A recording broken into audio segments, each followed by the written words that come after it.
Hello. स्वागत है आप सभी का इस यूट्यूब चैनल ज्ञान में। ज्ञान, जब किसी भी व्यक्ति को जब ज्ञान की प्राप्ति होती है तो उनकी सारी समस्याओं का समाधान एक साथ हो जाता है। उसी तरीके से अगर आपको जनरल कंपटीशन में किसी भी तरह की कोई भी समस्या है तो उसका एकमात्र सॉल्यूशन, एकमात्र समाधान है जिसको लेकर हम आ रहे हैं, जिस चैनल का नाम है ज्ञान। इस चैनल को बनाने का पर्पस ये है कि आजकल अगर जनरल कंपटीशन के लेवल की बात की जाए तो जनरल कंपटीशन के लेवल जहाँ तक पहुँच गया है वहाँ पे बच्चों का सिर्फ पढ़ लेना ही काफ़ी नहीं है। सिर्फ पढ़ाई कर लेने से ही जॉब नहीं हो जा रही है।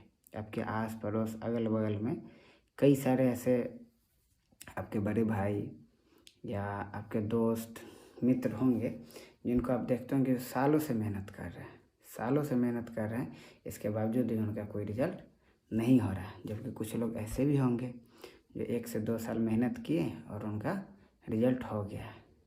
तो आपने कभी सोचा कि वो 2 साल मेहनत करके ही उनका जॉब हो गया और कोई सालों से मेहनत कर रहा है फिर भी जॉब नहीं हो रहा है? आखिर क्या रीज़न है इसका? सिलेबस तो दोनों लोग वही पढ़ रहे होंगे। कारण हम आपको बताते हैं। कारण है सिर्फ प्लानिंग का, है ना। कोई बच्चा है जो आधा घंटा पढ़ करके ही 4 सवाल बना लेता है और कोई लड़का है जो अगला 6 घंटा पढ़ता है 5 सवालों के लिए। तो कहीं ना कहीं टाइम वेस्ट होता है, प्रॉपर प्लानिंग नहीं रहता है, उनको टाइम वेस्ट करते हैं, है ना।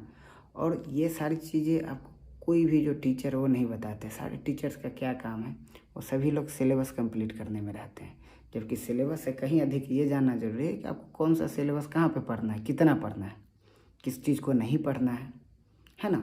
तो इसीलिए आजकल के जनरल कंपटीशन में अगर आपको नौकरी चाहिए तो आपके पास प्रॉपर प्लानिंग होनी चाहिए। अगर प्लानिंग नहीं रहेगी तो सॉरी, आपको जॉब नहीं हो पाएगा, है ना। क्योंकि इतने सारे शिफ्ट में क्वेश्चन होता है, एग्जामिनेशन होती है, सारे शिफ्ट का अलग अलग लेवल होता है। हाँ ठीक है कि लेवल को वो सही करने के लिए नॉर्मलाइजेशन का सिस्टम रखा गया, लेकिन वो भी बहुत विवादित है। उसमें कुछ भी क्लियरिटी नहीं कि कहाँ से कैसे है, बहुत सारा विवाद है और सही नहीं है। उसके बारे में सभी लोग कह रहे हैं अलग अलग है। तो कहीं ना कहीं इसमें तो जो भी दुविधा है या जो भी परेशानी है उसका सामना केवल विद्यार्थी को करना पड़ता है। और विद्यार्थी के पास इतना समय नहीं है कि बस वो लड़ते चले, है ना। हमारा एक ही समाधान है कि हमें जो भी सिनेरियो दिया गया है हम उसमें अपना बेस्ट दें और हमारा काम है कि हम उनसे बेस्ट करवाएं और वहीं से उनको जॉब दें। जब आपको जॉब हो जाएगा तब आपको जो भी करना है सिस्टम से लड़िए, आपको जैसे सुधारना है आप कीजिए। तो ये जो जनरल कंपटीशन है, तो इस बात में कोई संदेह नहीं कि आज का जो जनरल कंपटीशन में अगर आपको नौकरी चाहिए तो इस बात की जानकारी कि हमको क्या पढ़ना है, इससे कहीं ज़्यादा इस बात की जानकारी आपके लिए ज़रूरी है कि आपको क्या नहीं पढ़ना है। अगर आप ये जान गए कि क्या क्या नहीं पढ़ना है तो आपका रिजल्ट करने में आसानी होगी। जनरल कंपटीशन या ऑनलाइन प्लेटफॉर्म की बात की जाए, ऑनलाइन प्लेटफॉर्म या यूट्यूब की बात की जाए तो यूट्यूब में आजकल बाढ़ सी आ गई है। बहुत सारे फैकल्टी पढ़ा रहे हैं, कोई ऐप निकाल रहा है, कुछ लोग अपना ऐप लॉन्च कर दिए, कुछ लोग यूट्यूब पे पढ़ा रहे हैं, काफ़ी लोग फ्री पढ़ा रहे हैं, कोई पैसा लेकर पढ़ा रहा है। मतलब चारों तरफ लग रहा है जैसे भगदड़ मचा हुआ है।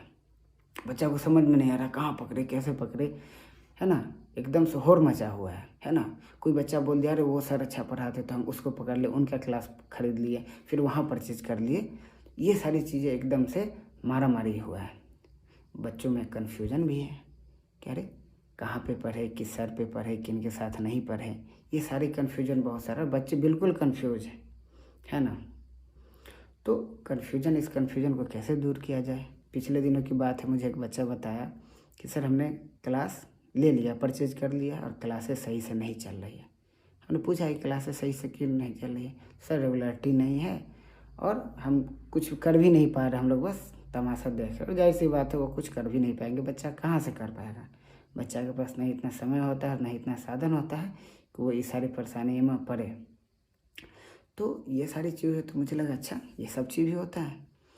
तो फिर एक और जो प्रॉब्लम आता है बच्चों के बीच में कि ऑफलाइन क्लास कर लिए उसके बावजूद भी अगर एक चैप्टर या कुछ भी छूटा हुआ है, इन सारी चीज़ों को कवर करने के लिए बच्चे बहुत दूर दूर से आते हैं।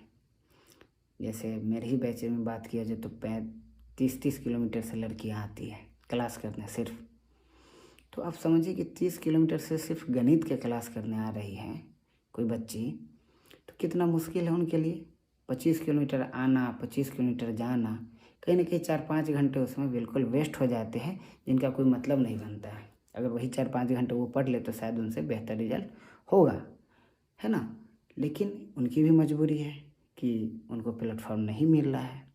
तो ये सारी चीज़ें मुझे बच्चे लोग ने बताया। प्लस में लॉकडाउन के बाद हम लोगों ने भी देखा है कि ऑफलाइन बैचेज में काफ़ी गिरावट आई है। कहीं ना कहीं काफ़ी सारे ऐसे बच्चे जो फाइनेंशियल कंडीशन के कारण नहीं पढ़ पा रहे, कुछ लोग जॉब करने चले गए हैं, कुछ लोग ट्यूशन पढ़ाना शुरू कर दिए, तो उन लोगों के पास समय की कमी हो गई। और जाहिर सी बात है कि मजबूरी है तो उन्हें तो करना ही पड़ेगा। तो उन लोगों का फ़ोन आता है मेरे पास कि सर पढ़ा दीजिए, आप ऑनलाइन क्यों नहीं आते हैं। तो ये सारा ये जो भी 3-4 जो सिनारियो है ये पिछले 1-1.5 महीना में मेरे साथ घटित हो गया। तो मुझे कहीं ना कहीं ये सोचने पे मजबूर हो गए हम, या कर दिया गया कि अब आपको ऑनलाइन प्लेटफॉर्म पे आना ही है। क्योंकि जैसा आप लोगों को पता है कि मैं लॉकडाउन में भी ऑनलाइन प्लेटफॉर्म पे नहीं है ना। मैंने सोचा कि चलिए बच्चा पढ़ लेगा, है ना। लेकिन ये सारी चीज़ जब सुन करके मुझे फील हुआ है कि ऑनलाइन प्लेटफॉर्म पे आना बहुत ही ज़रूरी है, और बच्चे कहीं ना कहीं गलत चीज़ों का शिकार भी हो रहा है, उनका टाइम वेस्ट हो रहा है। अगर आप ऑनलाइन क्लास करते हैं तो जो भी लोग का ऑफलाइन बैच हो गया वो लोग अगर घर से पढ़ते हैं तो उस 4-5 घंटा में एक बेहतर पढ़ाई वो कर सकते हैं। तो यही सारी बातों को सोचते हुए पिछले 1-1.5 महीने से मैं इसी सारे डिसीजन पे काम कर रहा था, ऑनलाइन प्लेटफॉर्म पे आ जाए। क्योंकि बच्चों का मेरे से बहुत ही उम्मीद रहता है और उनका विश्वास होता है कि सर अगर आएंगे तो कुछ अच्छी चीज़ें लेकर के ही आएंगे। तो बच्चों का जब विश्वास होता है तो उसे पूरा करना मेरा भी कहीं ना कहीं धर्म है और कर्तव्य भी है कि हम उसे पूरा करें। इसी सब चीज़ के लिए हम सारी चीज़ों को बेहतर करने के लिए फैकल्टी टीचर सबसे बात कर रहे थे कि हाँ आप लोग प्लेटफॉर्म से जुड़िए, हम एक प्लेटफॉर्म ओपन करने जा रहे हैं। जब कुछ लोग साथ में आ गए हैं तब जा कर के हम कहीं ना कहीं इस चीज़ का शुरुआत किए हैं। तो आपको पता ही है कि ज्ञान नाम का जो यूट्यूब चैनल है उसका लिंक आप लोग को मिल ही जाएगा। उस चैनल को आप सब्सक्राइब कीजिए और शेयर कीजिए ज़्यादा से ज़्यादा लोगों के बीच में, ताकि हर लोग उस चैनल का लाभ उठा सके। क्योंकि इस चैनल पे अगर आप जुड़ गए एक बार तो आपको फिर कहीं भी जाने की ज़रूरत नहीं है, बिल्कुल भी कहीं जाने की ज़रूरत नहीं। आपको करंट अफेयर्स मिलेंगे, आपको reasoning, math, English, test, science, मतलब हर समस्या का समाधान ज्ञान है। जो ज्ञान चैनल है वो आपके हर समस्या का एक सा समाधान है ना। ऐसा भी नहीं कि फैकल्टी आपको किसी से भी पढ़वाया जाएगा, है ना। हमारी कोशिश है कि जो भी लोग कहीं ना कहीं जॉब कर रहे हैं, उन लोगों के टच में हैं, बातचीत चल रही है, वो लोग आपको पढ़ाएं। और कोशिश है कि ज़्यादा से ज़्यादा फैकल्टी को जोड़ने का। ऐसा नहीं कि सिर्फ रीजनिंग एक ही कोई पढ़ा रहा है, 2 लोग पढ़ाएंगे, आपके लिए बेहतर ऑप्शन है। अब दोनों में से जिससे आपको पसंद है आप उससे पढ़िए। तो जब आपके पास ऑप्शन ज़्यादा खुला रहेगा तो आप कहीं ना कहीं बेहतर चीज़ों का चुनाव कर सकते हैं, है ना। तो आपके लिए एक बहुत ही बेहतर अपॉर्चुनिटी है कि आप आइए, इस चैनल से जुड़िए और अपने दोस्तों का भी भला कीजिए। और क्लासेज कैसी होंगी, कब होंगी, किस प्लेटफॉर्म पे दिया जाएगा, कैसे फाउंडेशन बैच चलेगा, इन सारे बातों की जानकारी आपको अगले वीडियो में मिल जाएगी। तब तक आप लोग जुड़िए, सब्सक्राइब कीजिए। और जो भी लोग पहले से सब्सक्राइब किए हैं उन लोगों से मेरा एक रिक्वेस्ट है कि आप लोग फिर से जा कर के उस चैनल को चेक कीजिए, क्योंकि कुछ प्रॉब्लम्स आ गई थी, इस वजह से हो सकता है कि आप अनसब्सक्राइब हो गए होंगे। तो आप एक बार जाके चेक कीजिए और फिर से सब्सक्राइब कीजिए और लोगों से करवाइए। पर्व का मौसम है ना। ज़्यादा से ज़्यादा लोग गांव में आए होंगे छठ पर्व मनाने, तो आप लोग जाइए और लोगों को मोटिवेट कीजिए और उनको सब्सक्राइब करवाइए। तो इसी के साथ चलते हैं, फिर मिलते हैं अगले वीडियो में। एक जो सिलेबस है या कहाँ पे आपसे कब का बैच आपके शुरू होगा, कैसे पढ़ाया जाएगा, इन सारी बातों को लेकर के। तब तक के लिए थैंक यू सो मच, आराम कीजिए और बाय।